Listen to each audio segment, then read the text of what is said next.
Kayo'y nakikinig sa Patok dito sa DZAR 1026 Sunshine Radio. Patok sa DZAR 1026 Sunshine Radio.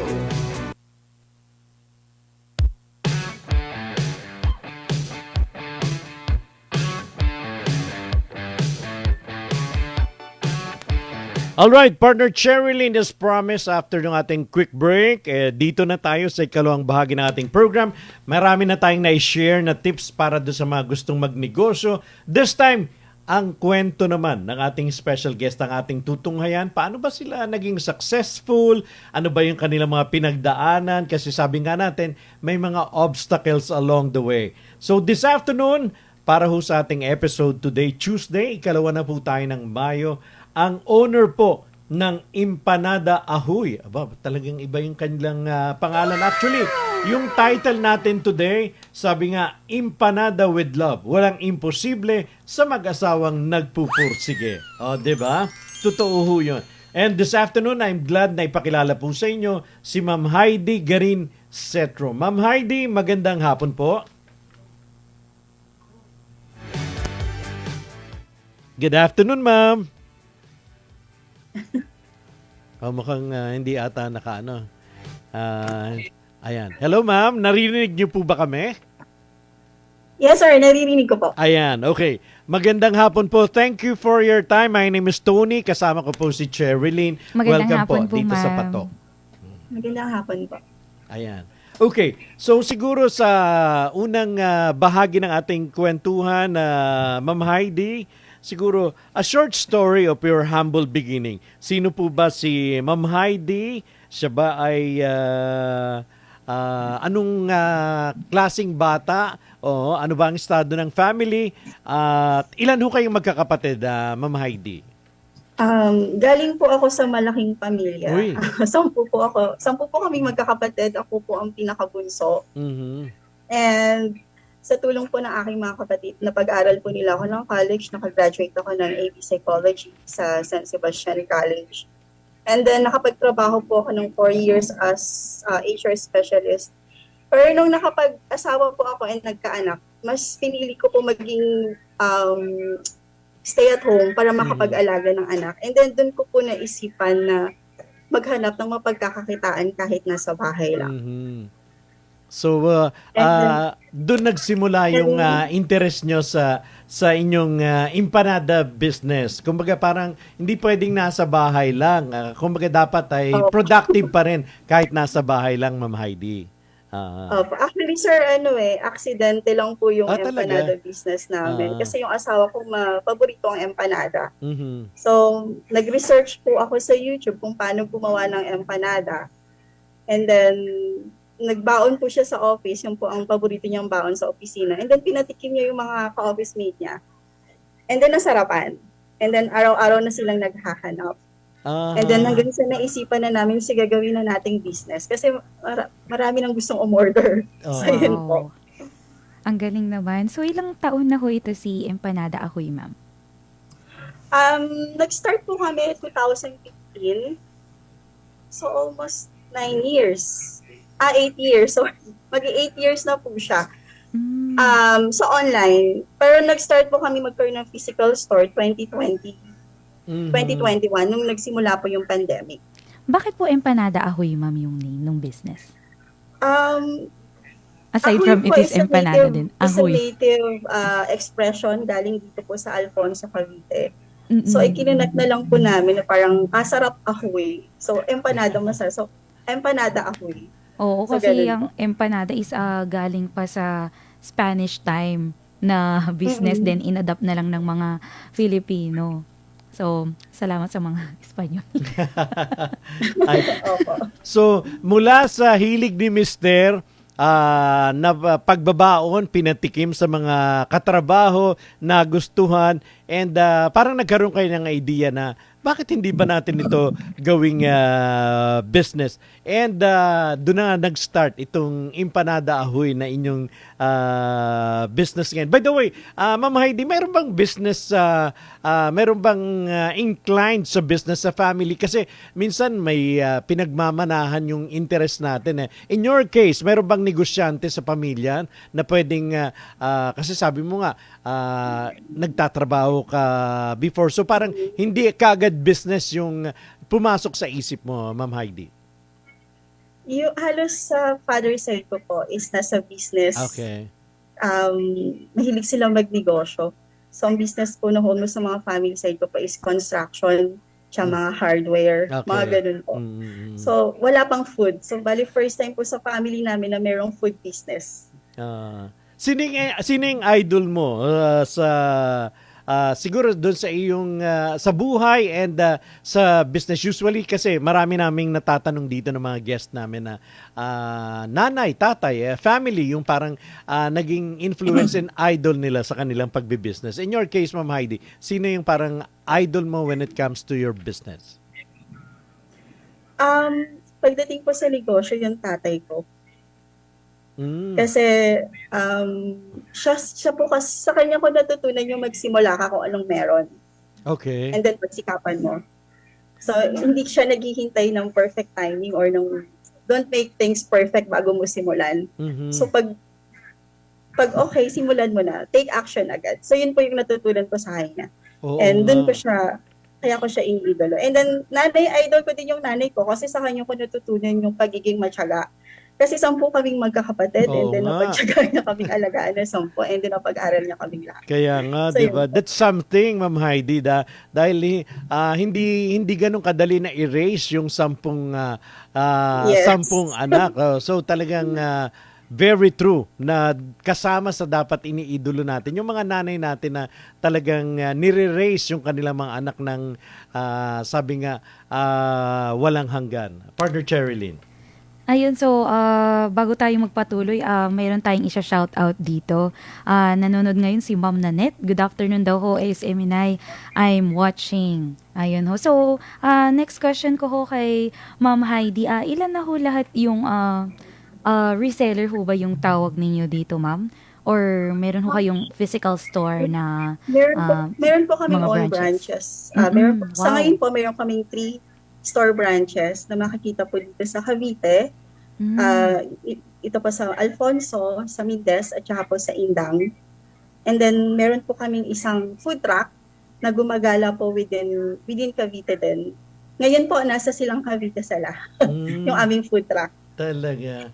Alright, aside from Empanada, mayroon pa bang iba na mabibili sa inyong physical store or ginagawa kayo, Ma'am Heidi?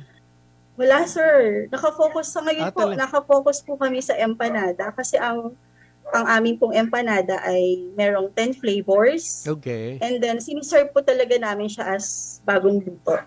So, nakikita po ng customer na kung paano namin siya pinufold, kung paano namin siya niluluto, and then ibibigay po namin sa kanila ng freshly cooked talaga.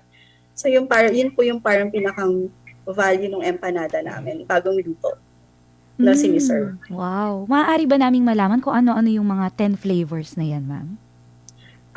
Sa savory po, meron kaming hammy cheese, merong spicy tuna, beef with mushroom, classic chicken, classic pork. Meron kami ngayong bagong flavors, cheesy burger, Hawaiian pizza. And then sa dessert naman po, meron kaming ubi cheese, mango cheese, at saka choco hazelnut. Ano yung bestseller nyo dyan, Ma'am? And then, what made you inspired of those flavors? Masyadong modern, no? Pang millennials. Actually, request ng mga anak ko, sila yung Mami, try natin yung choco. Try natin yung mango. And then, Very yung iba innovative. sinasuggest ng mga customer, yung iba naman, request ng asawa ko. So, tinatry namin, and then, ang naging resulta naman is masarap. So, ina-out po namin sa market. Ayun. Okay, sabi nga po niyo nakikita ng mga customers yung process. How long is yung waiting time?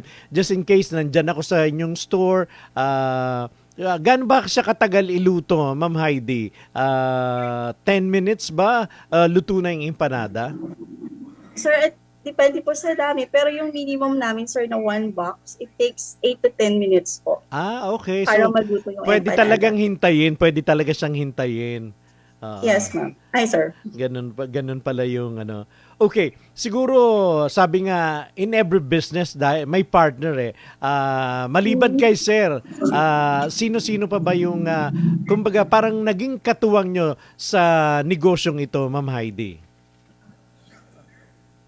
Tapos, kami lang talaga, sir, yung simula, nung nagtatrabaho pa yung asawa ko sa call center, pagpapasok siya ng opisina, dala na niya yung order na empanada. Aha. May mga order na sa opisina, mga katrabaho niya, dala-dala niya yung boxes of empanada sa gabi. And then, uuwi siya ng umaga, since panggabi po siya sa call center, uuwi siya ng umaga, gagawa naman kami, ako naman ng order, and pagdating sa kinagabihan, dala na niya ulit. So, kami po talaga yung partner, siya yung taga-deliver ko, ako yung taga-gawa. So, sakripisyo lang po talaga sa oras at saka sa tulog, kasi since gising po siya sa gabi. And then sa umaga, konting oras lang din yung tulog niya kasi kailangan niya akong tulungan.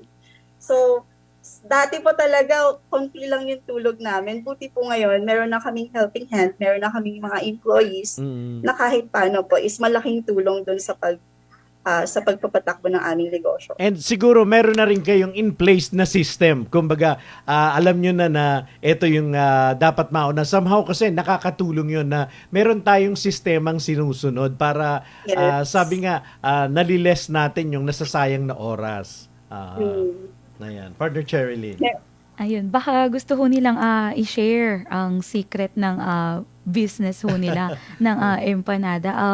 Magkano ho ba ang naging puhunan ho nila? And then, if pwede ho bang ma-reveal ang kinikita ho nila, like every day? Ayun. Nag-start ako, ma'am, 2015. Nagsimula lang po ako sa 250 pesos. And then, wala akong rolling pin that time. Ang ginagamit ko lang is bote. Yes. So, from 250, naging 1,000 siya. Nung nakabenta na ako ng 1,000, bumili na ako ng rolling pin. So, mas madali nang mag-fold ng empanada nung nagkaroon na ako ng rolling pin. And then, dire-diretso na siya. Sa ngayon po, kasi aside from stores and food truck, nagpo-provide din po kami sa mga weddings. So na po kasi ngayon yung mga cocktails, naghahanap na sila ng freshly made empanada. Yes. So nagpo-provide din po kami sa kanila, yung mga sa Tagaytay weddings. Talaga. So kumbaga lumawak na, kumbaga maliban doon sa physical store ninyo diyan sa Cavite, meron na kayong truck na kumbaga lumilibot at usually saan pumupwesto? Saan matatagpuan yung inyong truck, Ma'am Heidi? Sa mga po, sir. Yung mararaming tao. Pakalimitan po sa mga plaza ng bawat bayan. Okay. Nagpapaalam po kami sa mayor's office kung pwede kaming payagan dun sa plaza nila.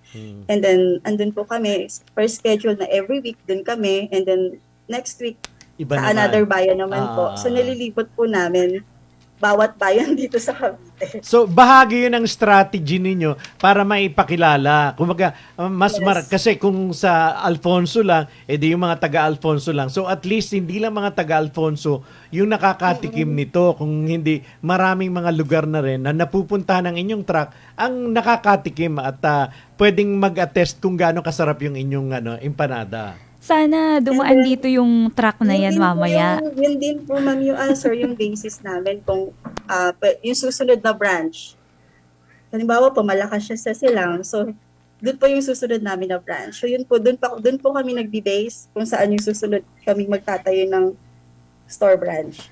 At ito Kaya na nga, nag-iikot. napakabilis ho nung delivery nung truck nila.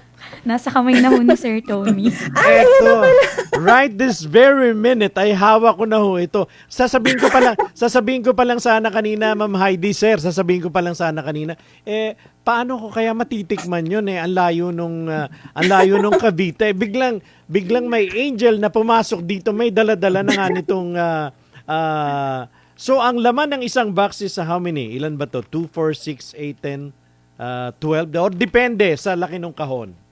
Depende po. Meron pa kaming 12 pieces and 15 pieces. Okay, so mukhang hindi lang ito 12. 5 to 10 years from now, Ma'am Heidi, ano yung mga plans pa ninyo bukod dun sa empanada na naka-focus nga kayo, iba-iba yung variety, mayroon pa bang mga naka-plans na maidagdag kasi may truck na. So kumbaga siguro we need more para mas marami. May kasama ba yun sa plano na maliban sa empanada, iba't ibang klase ng empanada, ay may iba pa kayong maisiserve or maibibenta sa ating mga kababayan? Sa ngayon, sir,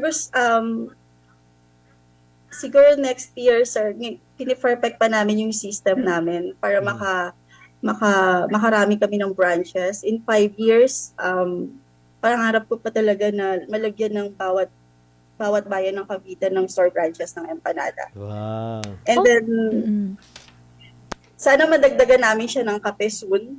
Oo, di Kasi ba? laging Perfect maraming yun eh. nagre-request ng Oo. mga customer namin. Tama. Sana may kape, sana may hot chocolate, mga Tama. ganun. May So, pangtulak.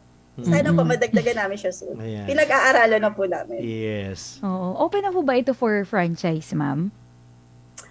As of now, ma'am, hindi pa. Actually, maraming nagtatanong. Mm-mm. Pero ngayon, ipi-perfect po muna namin kung paano i-manage yung mga branches. And then siguro kung meron na kami 20 branches, saka kami mag-open for franchising para Ayun. smooth So, na yung system how do you natin, yung process. respond, ma'am, sa mga competition ho ninyo sa market? Sa dami ba naman ngayon ng nagluluto rin ng empanada? Ano ho yung edge ni Empanada Ahoy? Ayan, sa kanila. Bukod, ma'am, sa masarap, bagong luto talaga namin siyang ginagawa. I mean, everyday fresh yung dough na ginagamit. At saka everyday, fresh din yung fillings. So, yun yung siguro yung pinakang edge ng empanada ahoy. Yung maa-addict ka sa sarap. Oh, nakaka-addict pala to. Freshly sa ito. baked talaga. Oo. Yes. Yun yung important. Isayang kung hindi nga lang, kung pwede nga lang ako habang nag-uusap tayo na kumagat na ako ng isa para masabi ko nga na totoo yung sinasabi ni Ma'am Heidi na masarap eh. Kaya lang nakakahiya na makasabihin, ano ba yan, nagpo-programa kumakain ng tinapay. But anyway, yung sabi nga ni ka-partner Cherilyn na nowadays even yung mga bakery, nagluluto na rin sila. Ang isa sa mga masasabing kaiba ninyo is fresh talaga. Everyday, yung inyong mga ginagamit dito sa Empanada Ahoy. Opo. Napakaganda nung kasi ka-partner Cherilyn, di ba? Fresh na fresh. Sana all. Ayun.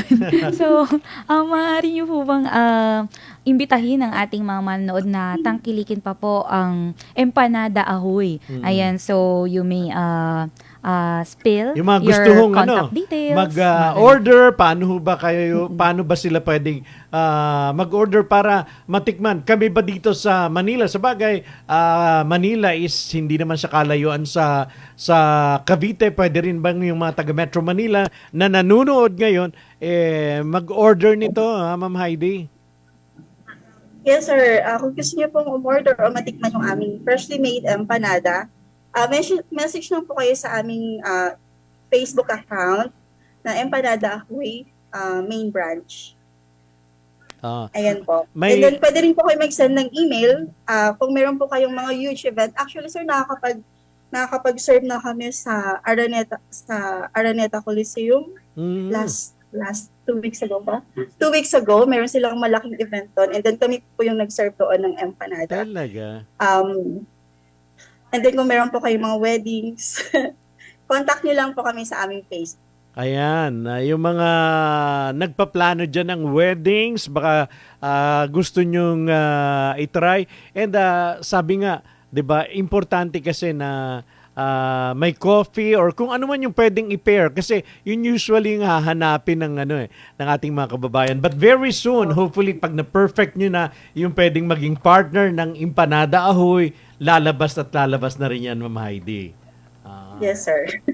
Amoy na amoy ko nga, Sir Tony. Fresh na fresh nga. Oh.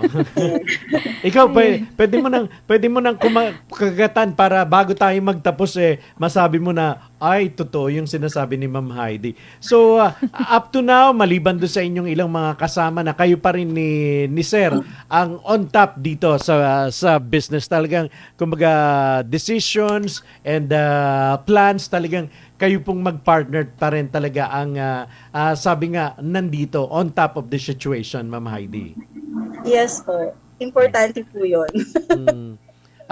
Kumbaga, wala namang hindi naman wala namang para bang itong gusto ni Sir, ito muna, kumbaga wala namang gano'n. Kumbaga, wala namang sabi nga pagtatalo pagdating doon sa mga produkto na dinidevelop or plano pa ninyo na idagdag dito sa empanada. Nagbibigay po siya ng suggestion and then nag-yes lang po siya. nag-yes lang si Sir. Sir, baka nais din ninyo na imbitahan na marinig din kayo this afternoon to promote more ang Empanada Ahoy.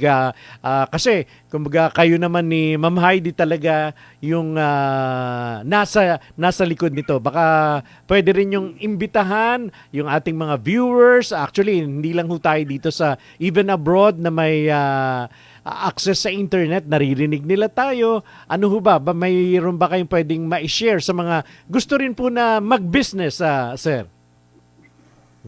Yun po. Good afternoon. And then, message lang po kayo. Nagka-cater po ako sa iba't ibang klase ng events. Not only weddings, so special occasions, email or message lang kayo sa page namin. And then, just in case na meron kayo naisip na business in the future, just go for it.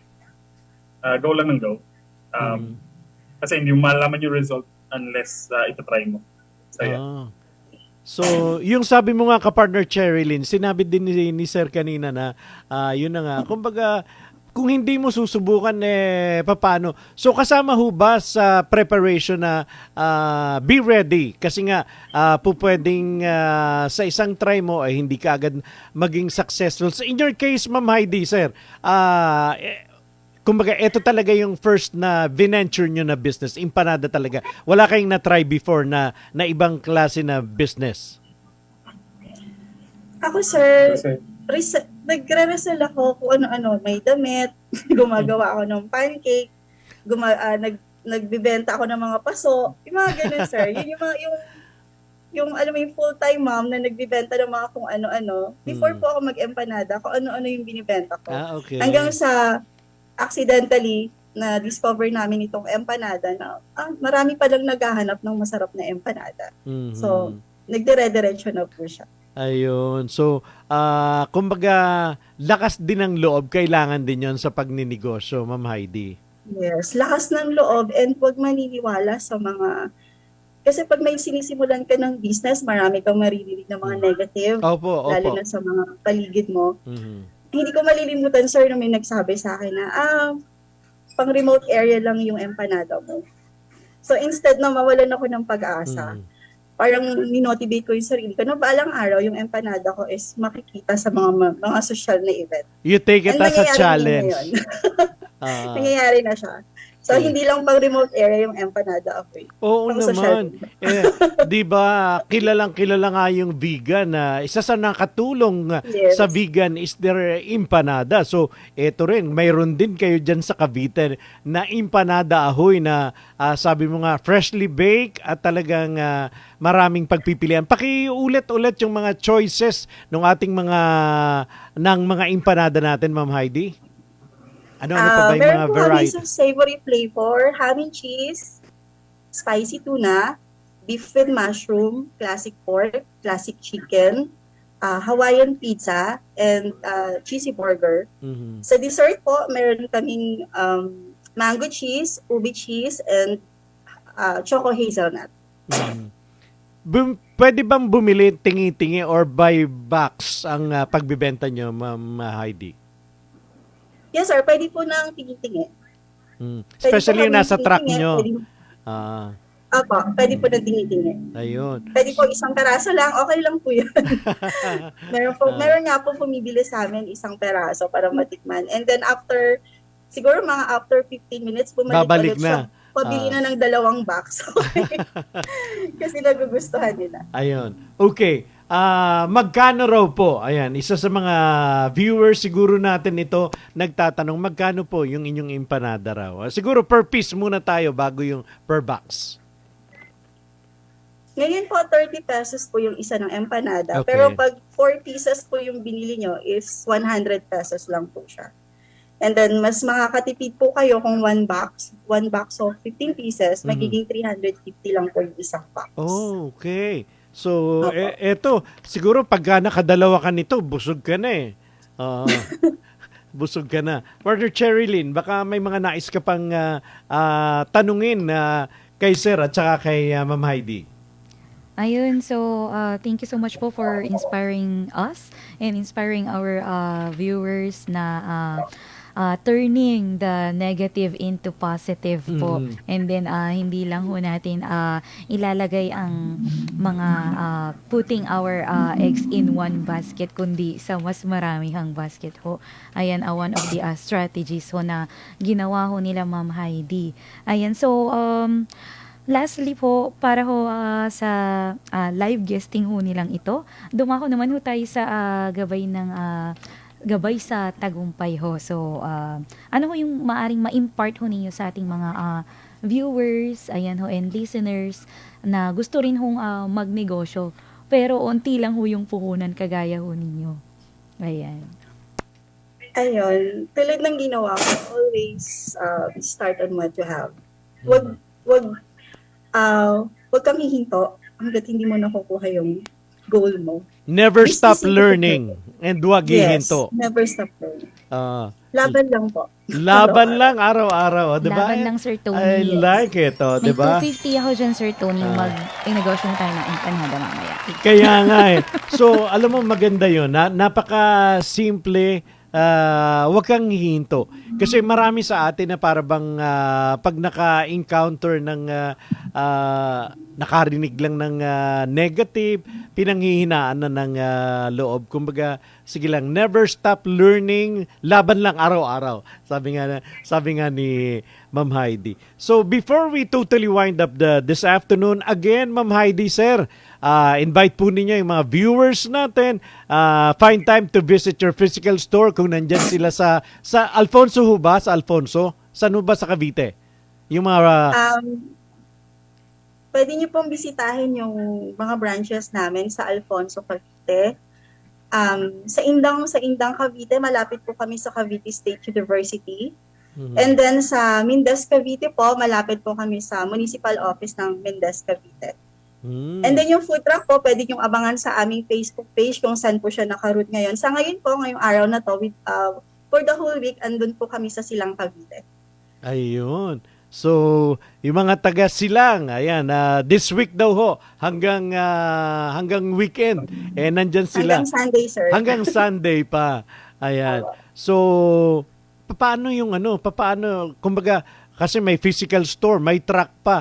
So, medyo talagang yung demand, kayo pa rin hong dalawa or kasama yung inyong mga tao. Kinakaya ho ba yung demand ng empanada to think na may truck, may physical store? Kaya naman, sir. Sa tulong ng aking mga employees, nakakayanan naman po. Ayan. At least, kaya naman. Ilan na ho lahat yung empleyado nila ngayon, ma'am? Sa ngayon po, we have 7. We have 7 po, kasama po yung driver ng aming food truck. Ayan. Ayun, At so kayong dati, dalawa. Oo, Siyempre. dalawa At lang yung sila. dalawa. Ngayon, plus 7 na. So, it generate jobs, no, Sir Tony? Ayan. Sir, maraming salamat po. Nakaka-inspire ang inyong kwento na, 'di ba, hindi mo kailangan na mag-ipon ng milyones na kapital kasi may mga business na pwedeng simulan sa pamamagitan ng maliit na kapital. And kayo po yung nakapagkwento nga na hindi mo kailangan na marami kung ano muna yung meron kayo dyan. 'Di ba? Nag-start ng 1,000 pesos, 500 nga, 'di ba? Yung Sir. 250. O, di ba? Ganun lang ho yung ano, kumbaga matuto tayo na kung ano muna yung meron tayo, dito natin simulan. Ma'am Heidi, thank you very much, sir. Maraming salamat po. Nakaka-inspire ang inyong kwento and hopefully yung ating mga kababayan ay na-inspire at siguro kahit papaano ay natuto sila doon sa mga na-share po ninyong storya dito sa ating program ngayong hapon. Thank you very much po sa inyo. Good luck and hopefully very soon may kapartner na yung empanada. Maaaring hot chocolates or coffee or whatever. Basta may kapartner na yung empanada ahoy. Diba? Thank you po. Thank you very much po. Thank you po. God bless. God bless. Maraming salamat po. Maraming salamat po. Si Ma'am Heidi at saka Ayan, si napakinggan si natin Sir. ang empanada ahoy, Sir Oo. Tony. 'Di ba? From 250 nagsinimulan niya doon tapos nakabenta. Ganun talaga ang sikreto ka partner Cherilyn na kumbaga huwag kang agad-agad na susuko. Sabi mo nga be ready. Laban lang daw. Laban lang. And with that, kapartner Cherilyn, ating natunghayan ang isa na namang kwento na puno ng inspirasyon at pagpupursige. Naway kayo'y aming na-inspire sa kwento ni Ma'am Heidi Cetro, ang owner ng Empanada Ahoy. Ako po si kapartner Tony. Laging tumutok, lagi niyong aabangan ng iba't ibang kwento ng tagumpay sa likod ng mga kilalang brand, produkto o kumpanya. Kaya naman kung meron kang kwento na alam mong papatok at tatatak sa isipan ng bawat Pilipino, abay wag mong itago, kundi dapat ito'y iyong ibahagi. Ako si kapartner Cherilyn at ipatok na yan. Sumainyo ang programang Patok. Naway marami kayong nalaman at natutunan sa mga latest trends at fashion. Muling makinig sa mga araw ng Lunes hanggang Biyernes, 1:00 hanggang 2:00 ng hapon. Dito lamang sa DZAR 1026 Sunshine Radio.